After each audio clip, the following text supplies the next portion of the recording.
Hello friends, a very good day to all of you.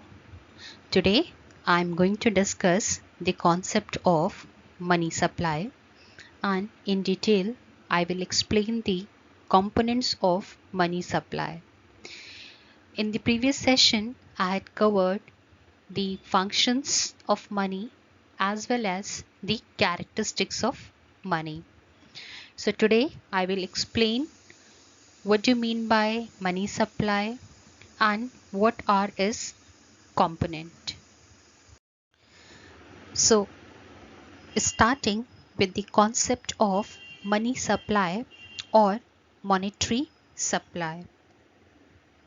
As the money supply is a key variable in policy formulations, and money being a complex phenomena in a modern dynamic economy, so defining money supply has always been a difficult task for the monetary economist, and the problems arises because there are differences of opinions on conceptual and empirical grounds on the question of the composition of money supply in a country. So in a broader sense, I can say the term money supply refers to the total stock of money that is in circulation in an economy on any specific day. That means the term money supply refers to all the total stock of domestic means of payment which is held by the public. This includes all the currency notes, coins, and demand deposits held by the public on such a day. Such as money demand, money supply is also a stock variable. So that means here the money supply can also be termed as stock variable, and these are in form of currency notes, coins, and demand deposits which is held by the public. Now here you can see public refers to the individual, business firms, state and local government bodies, and these are the public. They hold money in form of currency notes, in form of coins, and in form of demand deposits. Now talking about the stock of money. So here stock of money refers to the currency notes, coins, and the demand deposits held with the bank. So these are the three stock variables that are dealing in the money supply. If any public possesses currency notes, is having coins, and is having demand deposits with bank, then that can be termed as money supply. Thus, it can be said that the supply of money means the total stock of money, including the paper notes, coins, and demand deposits of bank in circulation, which is held by the public at any particular point of time. And again, it's need to be noted that like difference between stock and supply of commodity, so total stock of money is also different from total supply of money. So there is a difference between stock of money and total supply of money. Now I'm going to clear what is the actual difference between the stock of money and supply of money.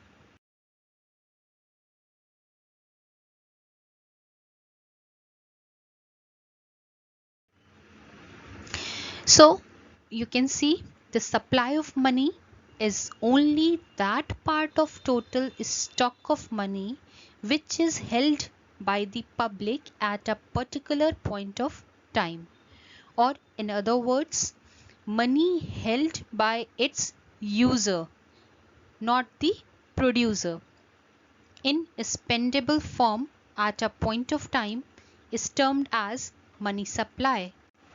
So it can be said that the money which is held by its user can be termed as the supply of money. And the stock of money is held by the government and the banking system, which are not included because they are suppliers or producer of money rather than the user of money. So those who are providing the money can include the stock of money, and they have the cash balances held by the government and any other banking system which are not in actual circulation. So stock of money is related with the producers of money, whereas supply of money is related with the user of money. And supply of money is held by the user, which they are spending at a point of time, whereas a stock of money includes the money which is produced by the government or any banking system, and they are not in actual circulation.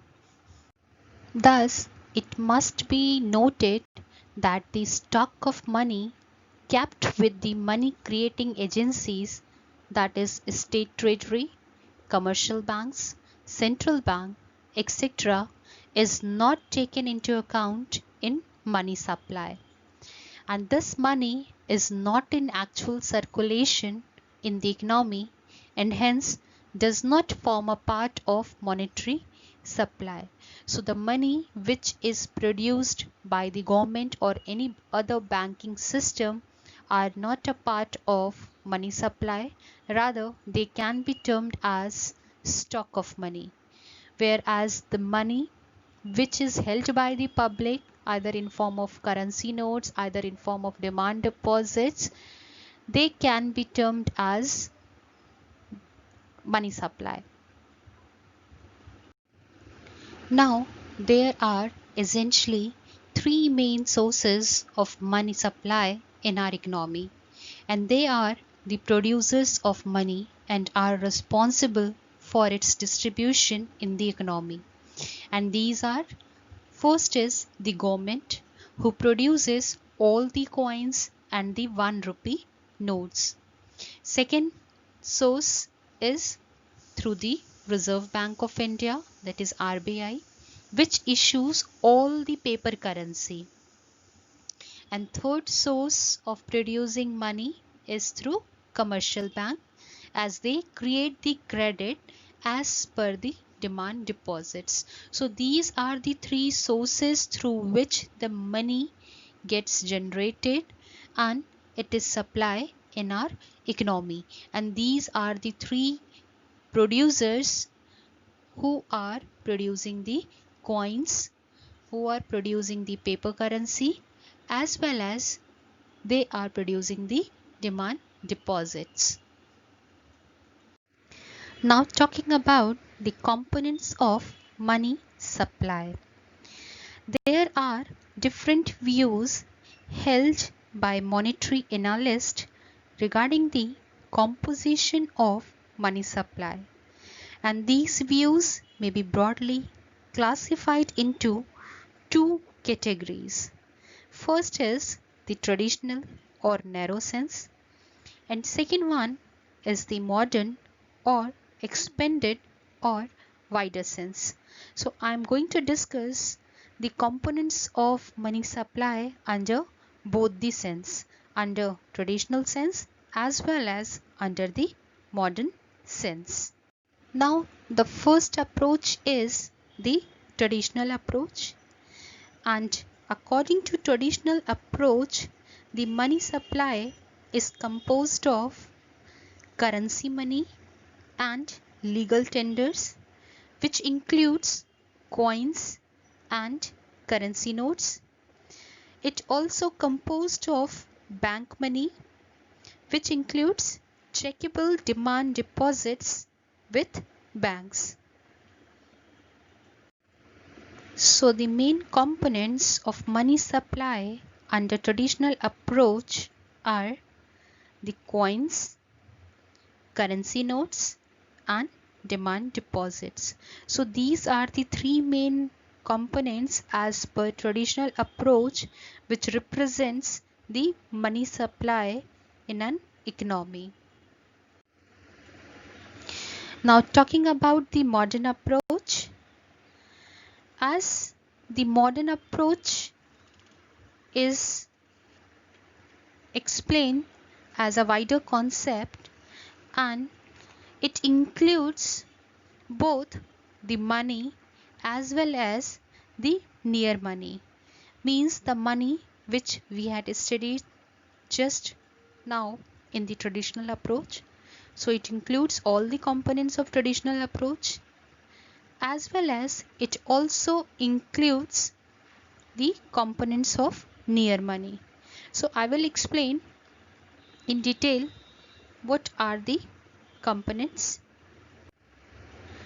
So these are the main components as per modern approach with respect to money supply in an economy. So it includes coins, it also includes currency notes, demand deposits as well as near money.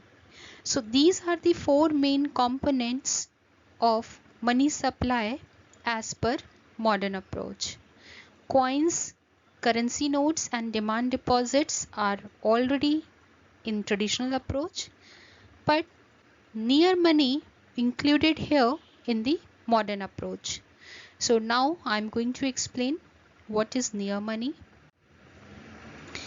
So near money basically includes all these deposits apart from money in form of coin, currency notes or demand deposits.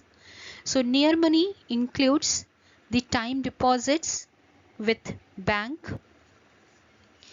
It also includes the financial assets such as deposits with non-banking financial intermediaries, and these are the deposits with post office saving banks, deposits with the units of the unit trust, deposits with the building societies. So these three are the deposits which are with the non-banking financial intermediaries and they are termed as financial assets. Another near money is bills, and these bills may be in form of treasury bills or the bills of exchange. So both the bills are the part of your near money.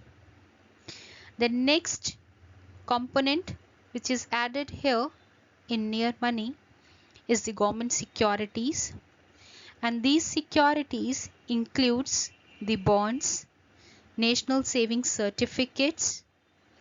So the securities which can be used by the government, that may be in form of bonds or in form of national savings certificates, are another component of near money. And the last component is the equity shares. So these are the five main components of near money which are included along with the currency notes, along with the demand deposits and coins, and completely they form the money supply as per the modern approach. So that's all for today. Thank you everyone. Have a nice day ahead.